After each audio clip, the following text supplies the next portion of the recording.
एक विशेष वातावरण में ये अपना समापन कार्यक्रम संपन्न हो रहा है। संघ के स्वयंसेवकों के लिए शताब्दी समारोह शुरू होने के पूर्व का ये वर्ग है। 1.25 साल चल रहा है, वो पूरा होगा विजयदशमी को। उसके बाद उस निमित्त जो कुछ योजना हमारी है वो वर्ष भर चलेगी। परंतु एक तात्कालिक वातावरण जो खड़ा हुआ है कुछ दिनों से देश में, पहलगाम में जो हमला हुआ, नृशंस हमला हुआ और हमारे नागरिकों को हमारे देश के अंदर आकर आतंकवादियों के द्वारा मारा गया,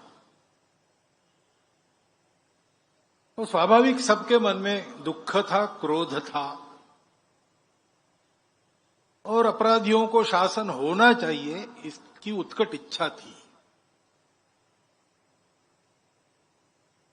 तो कुछ कार्रवाई हुई और शासन किया गया। इस सारे प्रसंग में अपने सेनाती क्षमता और वीरता फिर से एक बार चमक उठी। रक्षा के विषय को लेकर जो तरह तरह के अनुसंधान हमारे होते हैं, उनका कारगर होना साबित हो गया। उनके पराक्रम के साथ निर्णय लेना और करने के लिए कहना, ये जिनका दायित्व है ऐसे शासन प्रशासन के लोग, उनकी दृढ़ता भी हम सब ने देखी।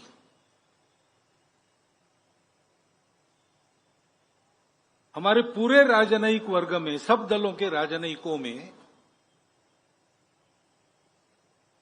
चिर प्रतीक्षित एक सूझबूझ और आपसी सहयोग, देश के हित में, सारे मतभेद भूलकर इसको भी हम देख रहे हैं।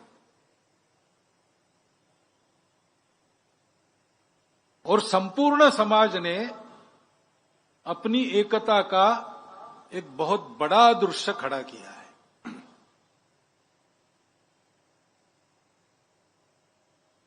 ये दृश्य अगर चिरस्थायी होता है,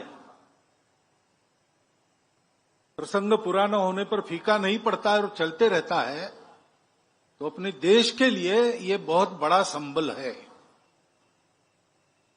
और इसलिए देशभक्ति के इस वातावरण में सारे मतभेद जैसे हम भूल गए हैं, आपसी स्पर्धाएं भूल गए, देश के हित में स्पर्धक एक दूसरे का सहयोग कर रहे, ये जो चित्र खड़ा हुआ है वो वास्तव में उत्तम प्रजातंत्र का दृश्य, ये आगे भी चलते रहना चाहिए, ऐसी सदिच्छा हम सबके मन में है। क्या होगा कैसे होगा कोई बता नहीं सकता, परंतु ऐसा होना चाहिए, ऐसा तो सबको लगता है। क्योंकि हम ये भी जानते हैं कि ये सब होने के बाद समस्या तो मिटी नहीं। टेढ़ापन जब तक कायम है, द्विराष्ट्रवाद का भूत जब तक मन में कायम है, शांतिपूर्वक रह सके इसलिए अलग हुए और अलग होने के साथ ही अशांति करना प्रारंभ किया, ये दोगलापन जब तक जाता नहीं तब तक देश पर ये खतरे बने रहेंगे।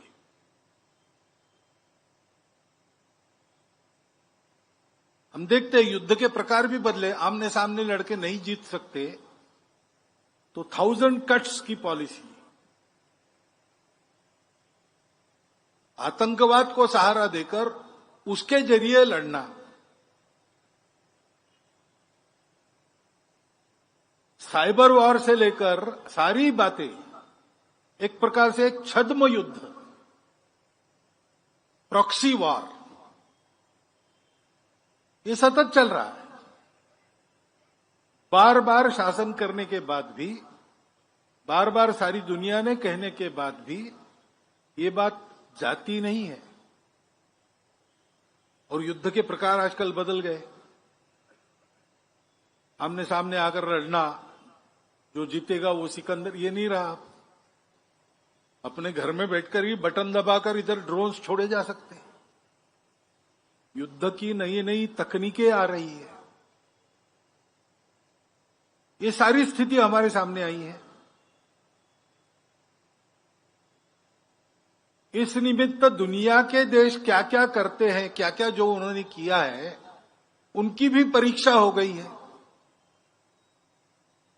सत्य के साथ पूर्णता खड़े कौन होते हैं, कौन उसमें भी अपने स्वार्थ देखकर और उस प्रकार चलते हैं, और कौन सही सही हमारे विरोधी ही है। उनके अपने स्वार्थों के कारण ही है, परंतु यह सारी परीक्षा भी हो गई है। और इसलिए ये बात ध्यान में आती है कि अपनी सुरक्षा के मामले में हम लोगों को स्वनिर्भर होना ही पड़ेगा। हम तो सत्य और अहिंसा वाले देश है। हमारी तरफ से दुनिया में हमारा कोई भी दुश्मन नहीं है, परंतु दुनिया में दुष्टता है, उसके चलते विनाकारण इस प्रकार वारदातें करने वाले लोग है तब तक हम लोगों को अपनी सुरक्षा के लिए पूर्ण सन्नद्ध और पूर्ण सजग होना पड़ेगा।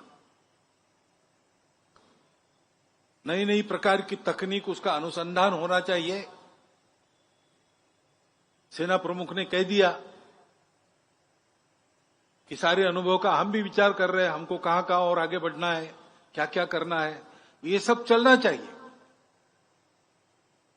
सेना, शासन, प्रशासन, ये सब लोग ये करें, परंतु केवल इनसे नहीं होता। असली बल तो समाज का होता है। द्वितीय महायुद्ध में लगातार महीना भर अपनी पूरी ताकत एक करके हिटलर ने लंदन पर बमबारी की ताकि झुक जाए। देश का नेतृत्व था तो वो विचार करने लगा कि शरण जाना चाहिए क्या। सेना समाप्त हो गई, वायुसेना नहीं है, नौसेना बची नहीं है, और हिटलर का दोस्त मुसोलिनी तैयार है कि मैं बीच बचाव करता हूं। तो उनके भी मन में विचार चर्चिल जैसे प्रधानमंत्री के मन में आया कि क्या करें। उसने राजा को बताया इंग्लैंड के कि मेरा मन तो नहीं है, लेकिन मेरा मंत्रिमंडल चाहता है कि हम लोग संधि कर लें और नुकसान से बचे। सारा विनाश हो रहा है और रोकने की ताकत हमारी नहीं है। तो राजा ने उसको पूछा कि तुम्हारे मंत्रिमंडल ने तुमको चुन के दिया, किसने चुन के दिया? उन्होंने कहा जनता ने। तो प्रसंग ऐसा वर्णन करते हैं कि चर्चिल इंग्लैंड की मेट्रो में घूमा और उसने लोगों से बात कर दी। अब युद्ध क्या होता है, कितना नुकसान उठाना पड़ता है, कैसे संवार होता है, अपनी ताकत क्या है, ये कोई जानते नहीं। सामान्य लोग इसको नहीं जानते, लेकिन उनके मन में एक देशभक्ति है, तो वो चर्चिल को बताने लगे कि बिल्कुल शरण नहीं जाना, हम लड़ेंगे, गली गली में लड़ेंगे, हमारे पास कुछ नहीं तो बर्तनों से लड़ेंगे। वास्तव में ऐसा लड़ना पड़ता तो क्या होता, उसकी कल्पना उनको नहीं थी, लेकिन उनका नीति धैर्य ऐसा था। उसके आधार पर चर्चिल ने कहा, फिर पार्लियामेंट में जाकर संधि का विचार छोड़ दिया और कहा कि हम आसमान में लड़ेंगे, समुद्र में लड़ेंगे, सर्वत्र लड़ेंगे, और कदाचित इस लड़ाई में अगर हमको विजय नहीं मिली तो हमारी अगली पीढ़ी हमारे साम्राज्य में जो बाकी देश है वहां जाकर लड़ाई जारी रखेगी, लेकिन पूर्ण विजय प्राप्त किए बिना हम रहेंगे नहीं, शरण तो बिल्कुल नहीं जाएंगे। ये बल उनको कहां से प्राप्त हुआ? युद्ध के बाद चर्चिल का अभिनंदन किया समाज ने। उस अभिनंदन में कहा गया कि Churchill is a lion of England. तो चर्चिल में उत्तर ने कहा कि मैं लॉयन नहीं हूं, मैं सिंह नहीं हूं, you were the lions, I only roared for you. आप सिंह थे, मैंने आपके तरफ से गर्जनाएं की। वास्तव में ऐसा ही रहता है। देश का असली बल उसके समाज का बल होता है, और इसलिए हमारे समाज को बहुत सजग रहना चाहिए, एक रहना चाहिए। हमारा देश विविधताओं का देश है, कई प्रकार की विविधताएं हैं और समस्याएं भी है, और कभी कभी एक की समस्या दूसरे के ध्यान में नहीं आती, एक के लिए लाभ की बात दूसरे के लिए नुकसान की होती है। इस सारे जंजाल में से देश के लिए एक निर्णय करना, एक प्रकार से चलना, ये बहुत कसरत हो जाती है, तार पर की कसरत। उसके चलते समाज में असंतोष भी रहता है, सब रहता है, ये स्वाभाविक है और वाजबी भी है। परंतु हमारे देश के हित के सामने ये सब हमारे लिए जायज नहीं है। हर हालत में समाज के किसी वर्ग की किसी वर्ग से लड़ाई न हो, ये हमको देखना ही पड़ेगा। आपस में सद्भावना का ही व्यवहार रखना पड़ेगा। भावनातिरेक में आतताईपन करना, जहां आवश्यक नहीं वहां झगड़ा निकालना, प्रतिक्रिया में कानून हाथ में लेकर चाहे जो करना, ये ठीक नहीं है। किसी भी एक जमाना था जब हम परतंत्र थे, शासक हम में लड़ाई चाहते थे, वो उपद्रवियों का साथ देते थे, इसलिए जो निरपराध लोग थे उनको लड़ना पड़ता था। लेकिन अब हमारा शासन है, भारत का शासन है, भारत के संविधान के अनुसार शासन है। तो समाज का आपस का व्यवहार करते समय हिंसा करना, बिना कारण गाली गलौज वाली भाषा का उपयोग करना, प्रतिक्रिया में आके कुछ भी बोलना, ये सारी बातें हमको छोड़ देनी पड़ेगी। ठंडे दिमाग से विचार करके उकसाने वाले लोग हैं, विक्टिमहुड उत्पन्न करने वाले लोग हैं, भड़काऊ भाषा उत्पन्न करने वाले लोग हैं, इन सबके चंगुल में नहीं फंसना। अपने स्वार्थ लाभ के लिए समाज में इस प्रकार की फूट झगड़ा चाहने वाले भी लोग हैं, और इस प्रकार का फूट झगड़ा हो तो भी सदियों से हम एक रहेंगे, ऐसे ओवर कॉन्फिडेंस में भी अपने स्वार्थ के लिए थोड़ा असंयम करने वाले लोग हैं। हमको ये नहीं करना चाहिए। एक दूसरे के साथ सद्भावना, सदाचार, सद्विचार और सहयोग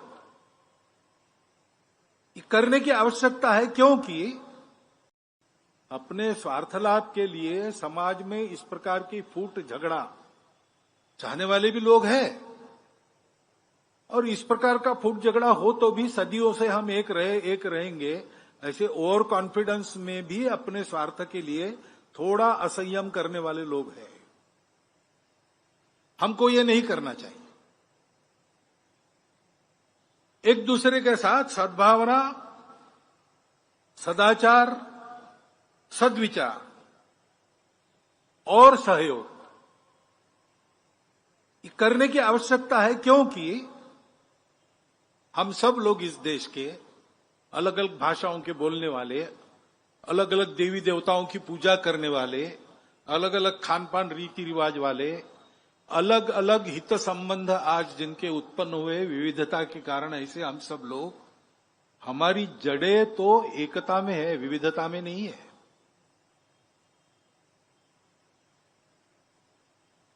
रविन्द्रनाथ ठाकुर ने कहा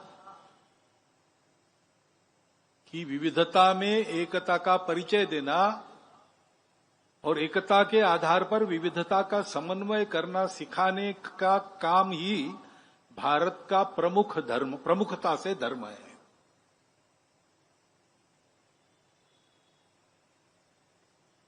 उस एकता में हमारी जड़ें होनी चाहिए, उसका ध्यान रखना चाहिए। बरतना विविधता में पड़ता है, मैं मेरी भाषा बोलूंगा, उस भाषा के प्रति मेरे मन में गौरव भी है, मेरी अपनी पूजा है, वो मुझे प्रिय है। ये सारी बातें मेरी विशिष्टता है, मेरे लिए बहुत प्रिय है, उनका रक्षण करना है, सब करना है, लेकिन इन सब के ऊपर हमारी सबकी एकता है। ये सारी विविधता होने के बाद भी देश के नाते हम एक हैं, समाज के नाते हम एक हैं। एक ही सनातन संस्कृति का प्रवाह हम सबके आचरण को निर्धारित करता आया है। ऊपर की जो बात है सभ्यता की, कपड़े, नाच गाना, भाषा, भूषा, भजन, भवन, भ्रमण, भोजन, वो विविध प्रकार का है, लेकिन जो मूल्य व्यवस्था है वो हम सबकी समान है।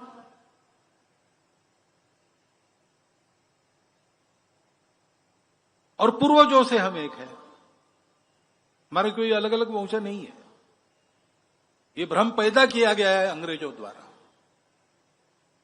हम सब एक है, हमको विविध प्रकार के लोगों को एक नहीं होना है। हम एक है, हम भूल गए थे हम एक है, हमको एक होना है।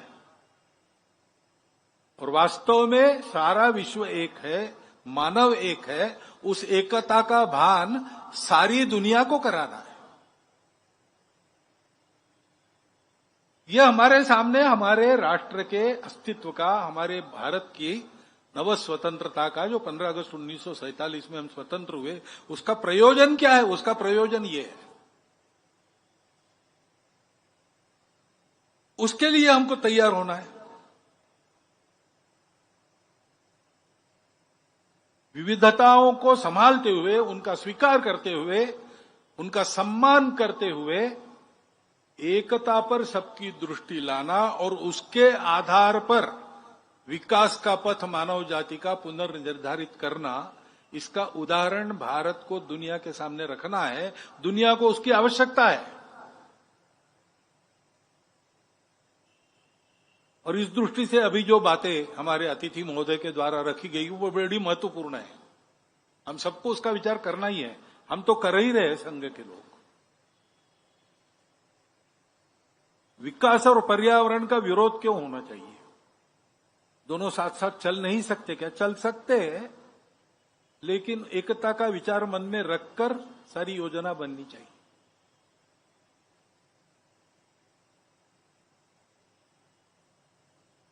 हमारा आदिवासी बंधु हमारा ही समाज है।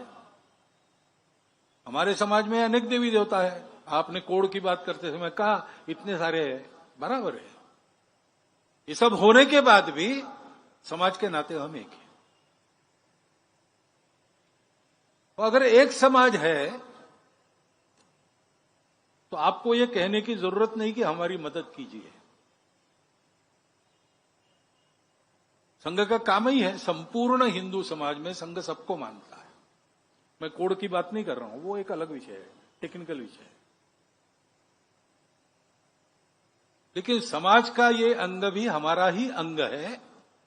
उसकी समस्याओं में जितनी हमारी ताकत है उतना हम करेंगे। हमारा एक तरीका है। शासन के लिए आपने कुछ कहा, वो शासन के पास पहुंच जाएगा, परंतु शासन अपना काम करेगा। और कैसा करता है आपको ज्यादा मालूम है, आप रहे, इसलिए वहां हमेशा समय लगता है और सभी फैक्टर्स एक साथ बहुत कम बार सोचे जाते हैं। लेकिन हम कहते हैं कि शासन वगैरह इन सबकी ताकत क्या है? समाज की ताकत है। तो शासन प्रशासन में सुनवाई नहीं होती तो क्या बिगड़ा? समाज है। पेशा कानून की बात आपने की, उस कानून का उपयोग कैसा करे जिससे समाज में भेद उत्पन्न न हो। कुछ अलग हो रहा है ऐसा किसी को न लगे, और फिर भी पेशा कानून जिसलिए लाया गया वो सारा ठीक हो। इसका उदाहरण आपको देखना है तो विभिन्न संगठनों के माध्यम से हमारे स्वयंसेवकों ने काम किया है, नासिक जिले में काम है, उसको कैसे लागू होना चाहिए इसका एक सुंदर उदाहरण वहां है। मैंने कल आपको चित्राम जी पवार का नाम बताया। बैतूल और आसपास के इसमें भी योजना पूर्वक उस प्रकार का काम चल रहा है, बस्तर में भी होगा। हम है ही, आपको विनंती करने की जरूरत नहीं। मैं कहता हूं आपने आकर हमको एक कर्तव्य बोध दिया है, हम जहां जहां पहुंचते वहां ये सब करते हैं, पहुंच हमारी बढ़नी चाहिए, बस इतनी बात है। और इसलिए जो भी सारी बातें आपने कही उसमें हमारे तरीके से हम जो कुछ कर सकते हैं हम जरूर करेंगे। मतांतरण का विषय है, मतांतरण क्यों होना चाहिए? हम तो ये मानते हैं हमारी परंपरा कि रुचिनुसार मार्गों का वैचित्र्य होता है। रुचिनाम वैचित्र्यात रुजु कुटिल नाना पथयुताम नृणाम एको गम्या। ये सब जो तरीके हैं पूजा के, खान पान के, संस्कृति के, ये अलग अलग है। रुचि प्रकृति के अनुसार, अपनी परिस्थिति के अनुसार, अपनी सोच के अनुसार, ये बिल्कुल स्वाभाविक बात है। सब जाते हैं एक ही दिशा में अगर ठीक जाए तो, बीच में स्वार्थ ना आए, बीच में विकार ना आए, इसको भुना के अपना उल्लू सीधा करने की बुद्धि न हो तो कुछ बिगड़ता नहीं, सब एक ही तरफ जाने वाले हैं। ऐसा है तो फिर मतांतरण क्यों करना? आधान के गुलाबराव महाराज जी को पूछा मिशनरियों ने कि सभी रास्ते सत्य है तो ईसाई क्यों नहीं बनना? तो उन्होंने कहा कि अगर सभी रास्ते सत्य है तो ईसाई क्यों बनना? अपने मन से अगर कोई अपने पूजा का तरीका बदलता है तो हमारे यहां किसी ने ऑब्जेक्शन लिया नहीं है, मान्यता है। रोरण नारायण वामन टिळक हो गए, परंतु लोभ लालच जबरदस्ती से करना, ये सोच के या कह के करना कि तुम्हारा रास्ता गलत है, तुम्हारे पूर्वज गलत थे, हम तुमको सही कर रहे हैं, एक प्रकार से गाली हो गई। Conversion is a violence. हमने उसका कभी समर्थन, हमको पंथ संप्रदायों से कोई बैर नहीं है। ईसा मसीह, पैगंबर साहब, सब श्रद्धा है उनके बारे में, हम भी उस श्रद्धा में सहभागी हैं, परंतु अपने अपने तरीके से सब चलेंगे। और इसलिए ऐसे जो गए लोभ लालच जबरदस्ती से, वो अगर वापस आना चाह रहे हैं तो उनको स्वीकार करना चाहिए, क्योंकि इट इज करेक्शन। और इसलिए इन सब बातों में हम आपके साथ हैं। आदिवासी समाज कोई अलग समाज नहीं है। मैं तो कई बार कहता हूं कि हमारी संस्कृति जो जन्मी वो जंगलों और खेतियों में से जन्मी, इसलिए आदिवासी समाज हमारा मूल है। उनकी अपनी भाषाओं में जो तत्वज्ञान वो बताते हैं वो नासदीय सूक्त के पास जाता है। पर्यावरण के प्रति मित्रता, सब जगह पवित्रता देखना, पेड़ पौधों को पूछना, निसर्ग की पूजा करना, ये भारत छोड़ के कहां परंपरा है? ये भारत की परंपरा है। हम आज अपने आप को हिंदू कहते, हिंदू बने हैं, कहां से बने? वहां से बने। और इसलिए अपने समाज का एक अभिन्न अंग मान के हमारी शक्ति पूरी लगाकर और हमारे अपने तरीके से हम समाज के बल के आधार पर काम करते हैं। हम काम करेंगे और ठेका तो हम लेते नहीं, हम काम करेंगे, यानी हम और जिनके लिए काम करना है वो सब मिलकर करेंगे। क्योंकि काम होने का तरीका यही रहता है, अपना भाग्य अपने को बनाना पड़ता है। नेता, नारा, नीति, पार्टी, अवतार, सरकार, विचार, महापुरुष ये सहायक हो सकते हैं, लेकिन 10 कदम हमको आगे जाना पड़ता है, तब 5 कदम ये पीछे आते हैं। ये आज की बात नहीं कर रहा हूं मैं, ये हमेशा ऐसे होता रहा है। सारे परिवर्तनों का कारण समाज है, और इसलिए अपने आचरण से, अपने उदाहरण से समाज में परिवर्तन का वातावरण उत्पन्न करना, ताकि समाज खुद अपना परिवर्तन करे, तो फिर नीतियों में परिवर्तन आना अवश्यंभावी है। धैर्य रखना पड़ेगा, अपना स्वतंत्र देश है, अब ये अपना समाज है। 1000 साल तक हम पारतंत्र में रहे, इसलिए हमको लड़ने की आदत हो गई, बगावत करने की आदत हो गई, तब वो आवश्यक था। लेकिन अब अपने लोग हैं, कभी कभी भूल जाते हैं अपनापन, तो भी धैर्यपूर्वक प्रतीक्षा करके अपने आप को ठीक रख के अगर ये किया जाए तो ये परिवर्तन आएगा। हमने गीत में भी कहा आपके सामने, निश्चित होगा परिवर्तन, क्यों? जाग रहा है जनगण मन। इस जनगण मन को जागृत करने वाला वातावरण बनाने का काम करने के लिए एक देशव्यापी कार्यकर्ता समूह का निर्माण करना, ये संघ का कार्य है, और वो कर रहे हैं। हम अपने पद्धति से करते हैं, अपने बलबूते करते हैं, किसी को पुकारते नहीं मदद के लिए, अपने आप जो आ जाए उसका स्वागत है, सबकी मदद करते हैं। इसलिए हमारी गति थोड़ी धीरे रहती है, हम उसको बढ़ाएंगे, लेकिन साइकिल की गति कार की गति जितने नहीं हो सकती, और जो हमको करना है उसके साइकिल ही चलानी पड़ेगी। लेकिन मैं विश्वासपूर्वक ये कह सकता हूं कि हम सब मिलके अपना भाग्य संवारने में लग जाए तो इन समस्याओं का निदान निकलेगा, ठीक से निकलेगा। धैर्यपूर्वक सतत प्रतीक्षा करते हुए काम करना पड़ेगा, और ऐसे सब कामों में हम सबके साथ हैं, हम हमेशा साथ देंगे, क्योंकि संघ इसी के लिए है। ऐसे कार्यकर्ता तैयार करने का प्रशिक्षण इन वर्गों में होता है। 98 साल से नागपुर में ये वर्ग हो रहा है, 27 में शुरू हुआ। समय के साथ बड़ा भी होता गया, स्वरूप भी तरह तरह से बदलता गया, लेकिन देश भर के ऐसे कार्यकर्ता इस वर्ग में से खड़े होते हैं, और उनके करने में से देश का वातावरण बदलता है, जिसका अनुभव आपने लिया है।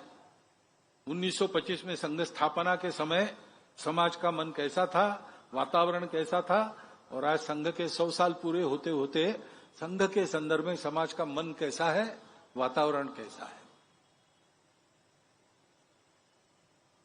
4 दिन में हो हल्ला भड़का करके और कुछ कर दिया तो वो 2 दिन में समाप्त हो जाता है। सावरकर जी ने एक बार कहा था संघ के कार्यक्रम में आकर कि हम लोग काम करते हैं, हमारा काम मूसलाधार वर्षा जैसा है, आएगी बदाबद बरसेगी 2-3 घंटे में, और सब इधर उधर हो जाएगा और चली जाएगी। वो पानी भी बह जाता है, वो आर्द्रता भी सूख जाती है, उसका फायदा नहीं होता वृक्षों को, फसल को। आपका काम कैसा है, बूंद बूंद वर्षा होती है, वो जमीन में पड़े बीज को पोषित करती है, सोए हुए बीजों को अंकुरित करती है, और उसमें से फसलें खड़ी होती। संघ का तरीका यह है। इसलिए थोड़ा कभी लगता है कि आपने करना चाहिए, हम करेंगे, जरूर करेंगे, कर रहे हैं। वास्तव में आपने जो सारी बातें कही उसके लिए आपके सामने ही मैंने अपने कार्यकर्ताओं को कहा, हमको अलग से कमेटी बनानी नहीं पड़ती, हमारी कार्यकारिणी सब स्तर पर है, और सौभाग्य से संघ की सब कार्यकारिणियां सक्रिय लोगों की कार्यकारिणी रहती है, नाम की नहीं रहती। तो उनके साथ जैसे मिलना जुलना होगा, बातें आगे बढ़ेगी। तो आपको बिल्कुल डरने की आवश्यकता नहीं, हम सब है, साथ है, और हम सब ये करेंगे। परंतु ये सारे समाज में करना है, और सारे समाज में करना है तो इन बातों को अपने जीवन में चरितार्थ करने वाले, समाज के साथ निरतिशय प्रेम रखने वाले, मन में बिल्कुल भेद न रखते हुए सबको अपना मानने वाले चारित्र्य संपन्न कार्यकर्ताओं की आवश्यकता है।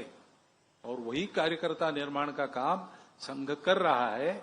उसका एक नमूना आपने यहां पर देखा है। मेरी प्रार्थना यही है कि ये काम केवल संघ का नहीं है, हम सबको मिलकर अपना भाग्य बनाना है। अपना भाग्य ने, हम सबका भाग्य ने, हमारे देश का भाग्य है, उसको संवारने के लिए काम चल रहा है। और इसलिए दर्शक की दृष्टि, कौतुक की दृष्टि केवल इससे नहीं होगा, प्रत्यक्ष सक्रियता की आवश्यकता है। अधिकाधिक सहभाग संघ के स्वयंसेवकों के साथ, देश हित में संघ के स्वयंसेवक जो काम करते हैं उसमें आप सबका रहे, एक अनुरोध मैं आपके सामने रखता हूं और मेरी बात पूरी करता हूं।